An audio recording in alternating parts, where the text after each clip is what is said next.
is going on, Peep Squad? My name is Luke from Casual Experts, and in this video, we're going to be talking about Loki episode 4, titled The Nexus Event. Um, this episode is obviously the best so far, and watching it and just going back and comparing it to the others, I feel like a lot of that wasn't necessary, especially episode 3. I feel like you could cut a lot of that first 3 episodes down into like one episode because it just feels like there's just a lot of really cool stuff happening really fast in this one episode, and we only have 2 episodes left, so the majority of this series is not like exploring the potential, I feel like. But I don't know, I haven't seen it all of it, and we will probably have a more substantial opinion when the series is done. But basically, in this episode we get a little bit of backstory, and some of our questions get answered. So basically, the episode opens with a child version of Sylvie in Asgard, and so I feel like this is right around the time that the TVA was setting up the sacred timeline, I think, because the only way that she would have gotten that old, I'm thinking she's like 6 or 7 years old at this point. The only way that she would have gotten that old, lasted that long, is if um, because if this was after the timeline and she was just like after the sacred timeline was established and she was just some kind of fluke, they would have dealt with it a lot sooner, I feel like, and not let her get in that old. So I feel like this is around the time they were establishing it, which means that this scene probably takes place like thousands, if not hundreds of thousands of years before the rest of the series does. Um, but basically, they try to capture her, but they take her to the court that we saw, the courtroom that we saw in episode 1, and she gets away. And so then Loki and Sylvie are apparently having some kind of, I'm not sure what kind of it's indicated in this, implied in this episode, that they have some kind of romantic thing, which is bizarre because they're technically the same person. Um, but I also heard that no, it's not necessarily meant to be interpreted as a romantic relationship. They're just having a very strong relationship, like a strong platonic relationship with each other. Which either way, it would have implications on the timeline because they're the same person. And so then that, even though they're in an apocalypse, that event was so strong that it kind of alerted the TVA of their location and their time and all that. So they were able to show up and save them before the planet that they were on, Lamentus, was destroyed.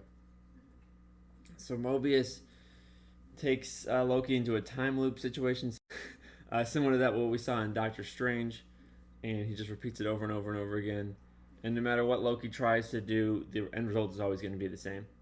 So Hunter B-15 takes Sylvie into like an interrogation room, and then she shows her, because she was enchanted, is what they're calling it in episode 2. Hunter B-15 was, and so she's like, I saw something and I want you to do that to me again so I can see it again. And so Sylvie does, and basically in this episode it confirms that all the workers at the TVA were actually variants. So which indicates to me that they were probably trying to recruit Loki into their ranks, and that's why they didn't kill him immediately. And yeah, so then Ravonna Renslayer tells Mobius that C20 had died from a mental breakdown, but Mobius then steals a little, like a tempad, I think those things are called, and he plays back a recording that showed that no, she didn't have a mental breakdown. She found out that the truth of the whole thing, basically. And Mobius frees Loki from the loop, but Renslayer confronts them and has Mobius pruned, which was this was a really cool scene. I'm probably gonna bring him back. Maybe not necessarily this exact version of Mobius, but definitely because this was a variant, so they're probably gonna have some other variant of the character as well. Renslayer and Loki and Sylvie are brought before the Timekeepers. This was a really cool scene. We saw this earlier in the episode, but I just really like the way that this whole, like, the set of this was really set up, was really cool. Like, there was like fog and stairs, and it was just really cool. Some people were comparing this to Doctor Who. I wouldn't know anything about that because I've never seen Doctor Who, but apparently this whole shot is kind of influenced by that. B-15 shows up before the Timekeepers can kill the Loki and Sylvie, and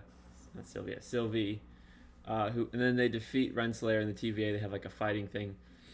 And I was watching this with my brother, and he said that this reminds him of that scene from The Last Jedi, almost exactly, because these two characters who are who are in a not questionable, like, ill-defined relationship. They team up and they have a fight scene, and then they kill whoever was the boss at that point.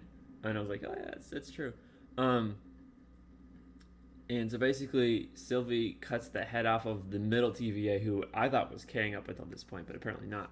And his head kind of falls off. It turns out they're all robots. And there's this really creepy scene where the two on the right and the left start laughing. That was great. And Loki tries to tell Sylvie something. It's probably that he loves her or whatever, but then he gets pruned by Renslayer, which was shocking. He's not dead. We'll get into that in a bit, but definitely interesting implications for that. And then Sylvie kind of gets the pruning stick or whatever those things are called, and she points it at Renslayer and basically like, tell me everything. And that's when the episode ends. And then in the mid-credits, Loki wakes up in an unknown place with other variant Lokis. I believe there was classic Loki, Kid Loki, some kind of like Viking Loki, and then alligator Loki. So basically, classic Loki is inspired by pretty much his the original like 60s comics. That's kind of what his look is inspired by.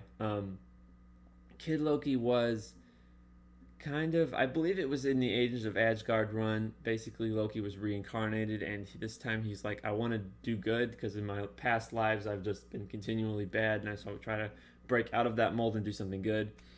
I'm not really sure what the deal with the Viking Loki is, but then my favorite one is Alligator Loki. So this is a reference to, I don't remember the exact issues, but there was a Thor comic in the 80s or 90s where Thor turns into a frog, and it was really cool.